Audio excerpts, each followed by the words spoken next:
Buat kalian menonton video ini, kalian menjadi orang pertama yang mengetahui alur cerita Boruto Time Skip, di mana cerita Boruto semakin mendebarkan dan tentunya sangat menarik untuk dinikmati.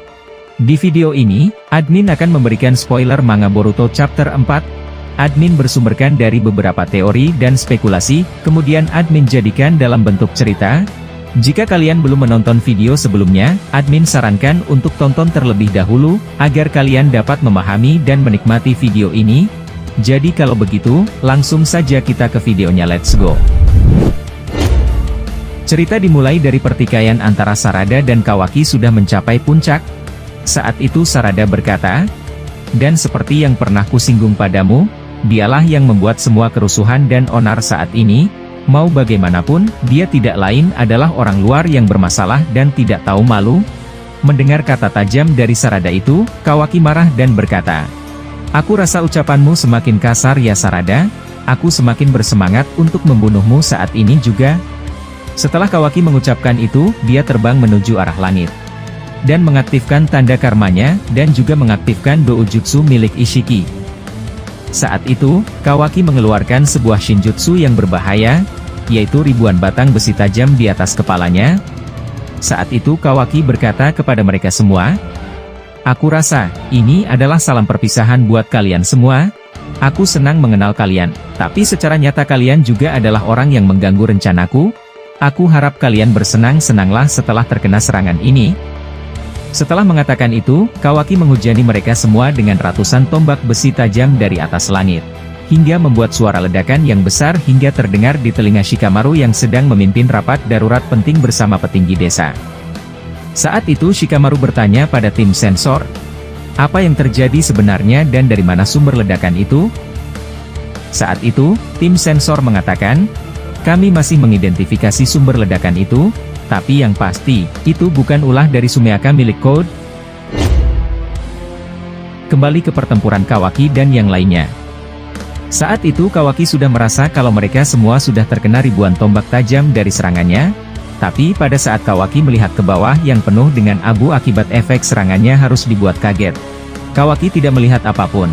Atau sederhananya Sarada dan yang lainnya tidak terkena efek serangan tersebut. Saat itu Kawaki berkata dalam hatinya, "Ada apa ini? Kemana mereka pergi? Aku rasa aku sudah menghancurkan beberapa area di sekeliling mereka agar Sarada dan yang lainnya tidak bisa kabur dari seranganku, tapi bagaimana bisa mereka menghilang?" Di sisi lain, Mitsuki dan Sumire beserta Sarada ternyata sudah berpindah tempat di area utara Konoha. Lebih tepatnya mereka semua sekarang ada di hutan yang ada di belakang desa. Saat itu Mitsuki berkata, "Apa yang sebenarnya terjadi? Apa kita sudah mati terkena serangan itu?" Mendengar itu Sumire menjawab, "Aku rasa bukan Mitsuki. Kita masih belum mati, dan berhasil menghindari serangan berbahaya milik Kawaki." Mendengar itu, Mitsuki membalas, "Aku tidak melakukan apapun, bagaimana kita bisa berpindah tempat?" Setelah Mitsuki berkata seperti itu, Sarada memalingkan wajahnya menuju Mitsuki. Melihat itu, Mitsuki kaget dan tidak bisa berkata apa-apa melihat wajah Sarada. Ternyata Sarada menggunakan Mangekyo Sharingan untuk menyelamatkan mereka semua dari serangan Kawaki. Saat itu, Sarada berkata kepada Mitsuki, "Apa kau baik-baik saja Mitsuki? Aku rasa kita semua tidak terkena serangan dari si bodoh itu." Mendengar itu Mitsuki menjawab, "Sarada, bagaimana mungkin? Apa yang sebenarnya sudah terjadi? Apa itu Mangekyo Sharingan? Bagaimana bisa kau memilikinya?" Di sisi lain, Kawaki merasa kesal dan benci terhadap apa yang barusan saja terjadi. Saat itu Kawaki berkata, "Bagaimana mungkin mereka bisa menghindari seranganku itu? Sialan, kalau begini, aku rasa mereka masih hidup di suatu tempat. Tapi, teknik apa yang mereka lakukan barusan? Aku rasa, aku harus mencari mereka secepat mungkin, karena mereka tidak bisa dibiarkan."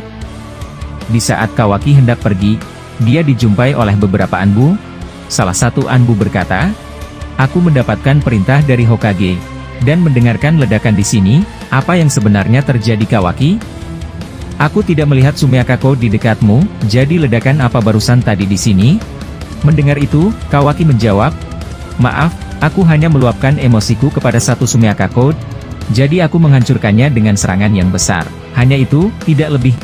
Mendengar itu, salah satu anbu berkata, Baiklah kalau begitu, aku akan menyampaikan hal ini kepada Hokage. Aku rasa kau harus sedikit lebih berhati-hati Kawaki, kami masih mengandalkanmu. Mendengar itu, Kawaki menjawab, baiklah, maaf membuat kalian terganggu. Setelah itu, para Anbu yang menanyai Kawaki pun pergi. Saat itu Kawaki berkata dalam hatinya, aku rasa, memang benar-benar berbahaya jika aku membunuh mereka selagi masih ada di dalam desa. Sebab tim sensor selalu mengamati gerak-gerikku, jadi aku harus lebih berhati-hati lagi untuk meladeni mereka semua. Kembali ke Sarada dan yang lainnya, saat itu Mitsuki berkata, apa barusan tadi, saat kita hendak terkena serangan Kawaki, kau membawa kami semua ke sini dengan mata itu? Mendengar itu, Sarada menjawab, Mitsuki, aku ingin satu permintaan darimu. Aku harap kau menyembunyikan tentang mataku ini pada siapapun, termasuk Hokage apalagi Kawaki. Mendengar itu, Mitsuki membalas, aku rasa, hanya aku saja yang kaget melihat perubahan matamu. Apakah kau sudah mengetahui ini sebelumnya Sumire? Mendengar itu, Sumire membalas, iya benar, tapi seperti apa yang diminta Sarada, aku menjaga tentang hal itu agar tidak diketahui oleh orang lain. Mendengar itu, Sarada berkata, saat aku melihat si bodoh itu mengerahkan kekuatannya untuk membunuh kita semua, aku mengaktifkan Mangekyo Sharingan milikku untuk berpindah tempat dari jangkauan serangan Kawaki. Atau bisa dibilang aku menggunakan mata ini untuk berteleportasi ke suatu tempat yang sudah aku tandai. Jika saja aku tidak melakukan itu, aku bisa pastikan kalau kita semua pasti akan terkena tombak besi tajam milik si bodoh itu. Mendengar itu, Mitsuki membalas, aku tidak percaya dia melakukan semua itu hanya karena kita ingin menemui Amado. Apa yang sebenarnya dia takutkan jika kita bertemu dengannya?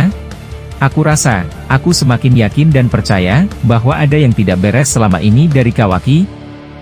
Mendengar itu, Sarada menjawab, yang penting, kita selamat dari serangan brutalnya, tapi sepertinya aku berpikir, kalau saat ini dia pasti sedang mengincar dan mencari kita semua. Jadi mulai sekarang, aku harap kalian lebih berhati-hati dalam melangkah, karena si bodoh itu tidak peduli atas apa yang dia lakukan. Mendengar itu, Mitsuki menjawab, baiklah kalau begitu, aku juga akan lebih berhati-hati dengannya. Dan terus tetap mengamati pergerakan kalian, aku rasa, dia sudah menjadikanmu sebagai sasaran utama Sarada. Jadi aku harap kau baik-baik saja ke depannya. Mendengar itu, Sarada membalas, terima kasih Mitsuki atas perhatianmu. Kalau begitu, aku rasa untuk sekarang kita tidak bisa menemui Amado. Dan aku rasa tim sensor sudah mengetahui apa yang dilakukan Kawaki. Jadi mulai dari sekarang kita berpisah dulu, aku akan bersama Sumire, aku harap kau baik-baik juga Mitsuki. Di sisi lain, setelah Kawaki ditanyai oleh Anbu Konoha, dia kembali berniat untuk mencari Sarada dan yang lainnya. Kawaki hendak pergi menemui Eida kembali, dia ingin mengetahui keberadaan Sarada. Dengan bantuan Senrigan Eida, saat Kawaki hendak menuju ke sana, tiba-tiba tim sensor berkata, Kawaki, kami mendapatkan perintah dari Hachidaime Hokage dan Rokudaime Hokage. Mereka memintamu untuk segera datang ke kantor Hokage. Mereka ingin menanyaimu beberapa hal. Jadi segeralah pergi ke sana sekarang juga. Mendengar itu, Kawaki membalas, apakah mereka tidak bisa berbicara langsung di sini? Bukannya kita terhubung dengan jutsu klan Yamanaka? Mendengar itu, tim sensor membalas, saat ini, itu yang mereka perintahkan pada kami untukmu. Mendengar itu, Kawaki berkata dalam hatinya, sialan, lagi-lagi aku harus bertemu dengan Rokudaime Hokage. Aku rasa itu akibat efek dari seranganku tadi yang membuat suara ledakan besar di Konoha. Eida yang menyaksikan kegelisahan Kawaki dengan Senrigannya berkata, aku rasa posisi Kawaki semakin lama semakin tersudutkan. Aku jadi khawatir padanya tentang hal itu. Jika hal ini terus terjadi, pasti dia akan kerepotan untuk menanganinya. Dan bisa saja, walaupun semua orang di Konoha terkena Zeno, mereka masih punya peluang atau kesempatan untuk membenci Kawaki dan memusuhinya. Eida yang berbicara sendiri di ruang tamu, ternyata Himawari mendengarkan apa yang dia ucapkan sebelumnya.